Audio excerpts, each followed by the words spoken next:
Hello guys, welcome to my channel where interesting stories of love, communication and empathy is told. Then encourage viewers to like the video, subscribe, share with their friends and share their perspectives in the comment section below. Bimp, I'm home, Kunal called, dropping his briefcase. In the kitchen, she replied cheerfully. Your favorite soup is ready. Kunal walked in, forcing a smile. You look tired, Bimp said, studying his face. Was work stressful? Kunal sighed. Work is fine, life is the problem. Bimp frowned. What do you mean? All my friends. Tun just bought another house. Sola imported 2 new cars. Even Femi that I helped in school is now a billionaire. Bimp gently placed her hand on his. But we are okay. We have peace. We have love. Kunal looked away. Peace doesn't command respect in this world. Bimp laughed softly. Since when did you start chasing respect from people instead of happiness? Kunal didn't answer. That night, he stared at the ceiling while Bimp slept peacefully beside him. I cannot remain small, he whispered to himself. The next evening, Kunal met his old friend Sola. You still living that modest life? Sola mo kid. You need to wake up. Wealth is not for the lazy. I'm not lazy, Kunal snapped. I just don't know the way. Sola leaned closer. There are other ways. Kunal hesitated. What kind of ways? Sola scribbled an address and pushed it across the table. If you're brave enough, go there. Later that night, Kunal stood before a dim hut surrounded by silence. An old herbalist sat inside, her eyes sharp like she had been expecting him. You seek wealth, she said before he spoke. Kunal swallowed. Yes. There is always a price. I'm ready. The woman leaned forward. The womb of your wife must be used. Kunal froze. Used? What does that mean? It means her destiny will carry your riches, but she will suffer emptiness. Kunal's voice shook. Will she die? No. Will I be rich? Beyond imagination. There was a long silence. Kunal closed his eyes. I accept. Within months, everything changed. Contracts. Money. Properties. Cars. People who once ignored Kunal now bowed to greet him. At home, Bimp sat quietly holding hospital reports. Kunal walked in excited. We just closed another deal worth millions. Bimp looked up slowly. The doctor says, there is still no explanation. Kunal avoided her eyes. Maybe we should try another hospital. We've tried 7, she whispered. Days turned into years. Hospitals. Tests. Prayers. Tears. Nothing. One evening, Bimp said, Kunal, do you still believe God remembers me? Kunal could not answer, because deep down he knew. One afternoon, exhausted and broken, Bimp walked alone to a wide, silent river. She fell to her knees. I don't want riches, she cried.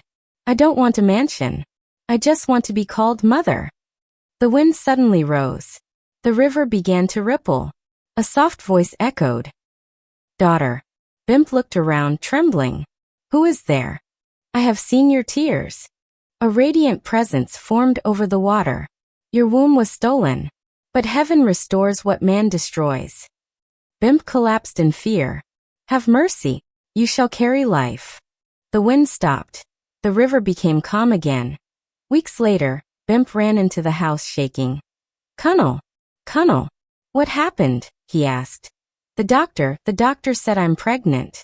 Kunal staggered backward. That is impossible. Kunal could not sleep anymore. He returned secretly to the herbalist. You said she would never conceive, he shouted. The old woman looked disturbed. Then something greater than what was done has intervened. Kunal's hands trembled. Can it be reversed? The herbalist whispered. No man can fight what comes from the river of destiny. At home, Bimpe glowed with joy. Kunle, why do you look afraid? This is our miracle. Kunle forced a smile. Yes, our miracle. But inside, he felt something dark approaching. The day of the child's dedication arrived. Music played, guests laughed, Cameras flashed. The pastor lifted the baby. "We gather to bless this child." Suddenly, a madwoman ran into the compound screaming, "Stop!" Everyone gasped. Security tried to drag her away, but she shouted, "This child carries truth. This child carries justice." Kunle's face turned pale. Bimpei looked confused. "Who is she?" The madwoman pointed directly at Kunle.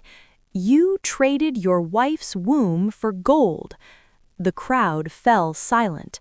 Bimpei staggered backward. "What did she say?" Kunle shook his head wildly.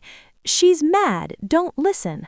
But the woman's voice suddenly changed, calm, powerful. "Bimpei." Bimpei froze. That voice. "My child," the woman said gently, "do you not recognize your mother?" Tears streamed down Bimpei's face. "My mother? But you died years ago." "The dead do not sleep when injustice is done." The wind began to move again, just like the day at the river. "I stood by you in sorrow. I spoke for you in the waters, and today truth must free you." Kunle fell to his knees. "I was desperate. I wanted respect. I wanted wealth." "And you sold love," the spirit replied. The madwoman suddenly laughed. A deep silence followed. Then the spirit spoke one final time. "Let every wealth built on pain return to dust, but let mercy remain for the innocent." The madwoman collapsed. The presence was gone, and Kunle's empire began to fall from that very day.